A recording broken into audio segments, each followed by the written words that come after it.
এবারে হক প্রেজেন্স ফাটাফাটি BPL.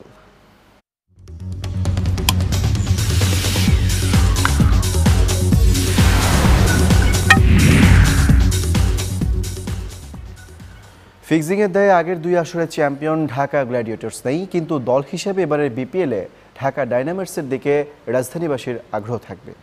Nasir, Farhad Reza, Ryan ডোশেট, Abul Hasan Raju, Mosharraf Rubel মিলে ঢাকার দলটি অলরাউন্ডারে পূর্ণ। দলে আছেন আবার কুমার সাঙ্গাকারার মতো কিংবদন্তি তারকাও, সঙ্গে বিশ্বকে তাক লাগানো বাংলাদেশের পেসার মুস্তাফিজ আর পাকিস্তানি স্পিন স্টার ইয়াসির শাহ।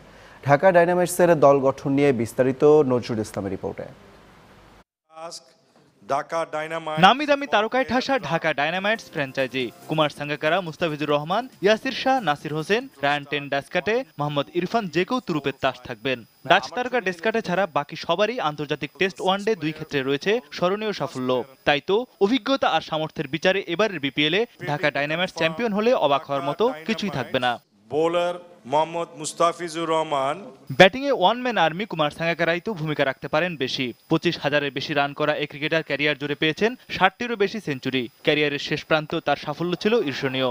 গত বিশ্বকাপে টানা 4 ম্যাচে সেঞ্চুরি রেকর্ড করেন তিনি, যা ওয়ানডে ক্রিকেটেও ছিল প্রথম। লঙ্কানদের সবশেষ টি-20 বিশ্বকাপ জয়ের অন্যতম নায়কও সাঙ্গা। বিপদের মুহূর্তে যে কোনো বোলিং আক্রমণ তছনছ করার ক্ষমতা দিয়ে সাঙ্গাকারা হতে পারেন বিপিএলে ঢাকার বড় তারকা।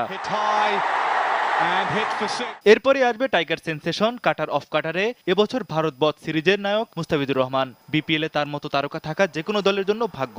তাকে দলে টানতে পেরে ঢাকা ডায়নামাইটস ফ্র্যাঞ্চাইজি হিসাবে তাই গর্ব করতেই পারে। ঢাকার বোলিং আক্রমণের মূল অস্ত্র মুস্তাফিজ। মুস্তাফিজের সঙ্গে যদি স্পিনে এই মুহূর্তে বিশ্বের সেরা লেগ স্পিনারকে দেখা যায় তাহলে তো আর কথাই নেই। সেই কাজের কাজটিও করতে পেরেছে ঢাকা ডায়নামাইটস ফ্র্যাঞ্চাইজি। টেস্ট ওয়ানডেতে এই মুহূর্তে লেগ স্পিনার ইয়াসির শাহর জাদুকরি আঙুল দুর্ভোগে রাখছে প্রতিপক্ষ ব্যাটসম্যানদের। এত তারকার ভিড়ও আবার ঢাকার রয়েছে অলরাউন্ডার ও আইকন তারকা নাসির হোসেন।